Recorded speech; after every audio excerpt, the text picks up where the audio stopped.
Assalamualaikum warahmatullahi wabarakatuh. Para penggemar karakter dan ilmu pengetahuan, sedikit clue bagi Anda-Anda yang mulai atau sudah berkecimpung di wirausaha, baik kecil maupun besar, berdagang, memproses produksi, atau yang lainnya. Basicnya dari bukan pengalaman saya di UKM, tapi pengalaman saya sebagai orang yang berkecimpung di perbankan. Fungsi saya adalah menyalurkan dana pembiayaan dan mendengar, mengetahui, bahkan mengalami sendiri efeknya di kredit macet. Teman-teman, cash is the king. Jadi dalam usaha apapun yang Anda lakukan, jangan tergiur dengan profit semata, jangan tergiur dengan pendapatan semata. Anda beli cash, Anda kulaan cash, barang dikirim hari ini Anda harus bayar. Ketika Anda jual, boleh kredit, bahkan dalam situasi tertentu harus kredit. Kalau nggak kredit atau tempo, nggak laku barang Anda. Dari kenyataan ini, apa sebenarnya? Ketika Anda beli, Anda udah keluarkan cash. Katakan ini hari ke-0, Anda bayar cash. Kas Anda udah keluar. Setelah Anda dapat barang, mungkin Anda butuh proses untuk membuat barang jadi dari bahan baku yang Anda terima. Katakanlah proses ini sebulan. Berarti uang kas yang Anda keluarkan tadi itu sudah menjadi barang dalam 1 bulan. Barang jadi Anda jual, pembayaran dari pembeli 1 bulan. Jadi uang Anda tertanam 1 bulan ditambah 1 bulan dari awal Anda beli sampai barang itu laku dan menjadi kas kembali ke tangan Anda. Banyak orang, saya katakan banyak orang, larinya ke bank. Kas terselesaikan, 2 bulan uangnya keluar, dia tutup dengan bank. Timbul masalah di sini adalah adanya bunga bank. Meskipun kas Anda terselesaikan oleh dana dari bank,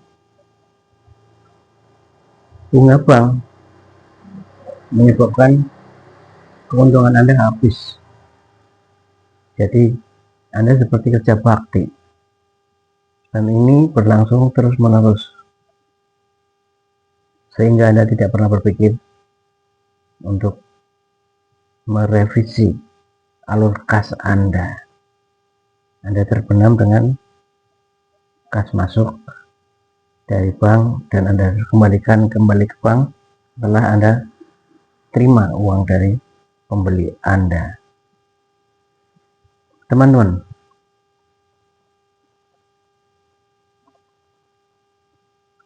kalau bisa itu jika Anda beli itu tempo, kalau bisa ya. Kalau beli Anda minta yang kredit sehingga barang itu masuk di proses selama 1 bulan. Kemudian kalau jual itu adalah cash. Ini yang ideal. Sehingga Anda belum keluar uang, Anda sudah dapat uang dari pembeli Anda. Untuk selanjutnya, uang ini Anda kembalikan kepada supplier Anda. Maaf. Jadi, untuk membuat Anda dapat bagaimana caranya mendapatkan supplier yang mau dibayar mundur. Tidak ada cara lain selain modal Anda harus double di awal. Tidak ada cara cepat. Kenapa? Karena yang jelas ketika Anda ingin membayar mundur kepada supplier Anda, itu kuncinya adalah kepercayaan yang tinggi dari supplier Anda. Rekam jejak Anda harus baik. Nah, sambil Anda mendapatkan data atau info histori yang baik, Anda pakai modal Anda sendiri yang saya bilang double tadi. Nah, supplier tidak akan memberikan tempo kepada pelanggan baru. Jadi Anda harus bangun kepercayaan terlebih dulu. Nggak ada cara cepat di sini. Mulai dengan transaksi kontan. Tidak bisa dihindarkan. Lakukan beberapa kali pembelian cash dulu dengan volume yang stabil untuk menunjukkan kepada supplier Anda pembeli yang serius. Bayarlah tepat waktu, itu kuncinya. Tunjukkan volume Anda meningkat untuk mendapat rekam jejak tadi. Kedua, setelah memiliki hubungan baik, negosiasilah secara profesional. Nah, Anda ajukan negosiasi. Banyak teman, banyak debitur kami itu lupa, terhanyut di dalam kontinuitas, rutinitas, tidak mengucapkan negosiasi, tidak mengajukan negosiasi. Jelaskan alasan yang positif. Ini untuk atur cash flow, Pak, supaya saya bisa ambil lebih banyak. Kalau saya bisa kredit ke Bapak, kan saya bisa ambil lebih banyak. Bukan karena saya tidak punya uang, tapi karena prospek saya tambah banyak. Jadi saya mohonkan ini untuk memberikan kredit kepada saya. Kedua, tawarkan jaminan. Sampaikan infonya. Kalau Anda punya kontrak kerjasama, sampaikan aja dasarnya ini, Pak. Dan mulailah dari tempo yang pendek dulu. Jangan tiba-tiba panjang. Yang ketiga, cari supplier yang tepat. Ini yang kadang-kadang teman-teman terburu-buru. buru-buru produksi, buru-buru jualan, cari supplier seadanya. Carilah supplier yang besar, tangan pertama, produsen atau distributor tangan pertama. Jangan retail. Mereka biasanya modalnya besar, fleksibel dibanding yang kecil-kecil. Yang ketiga, yang keempat, ini tidak bisa dilewati.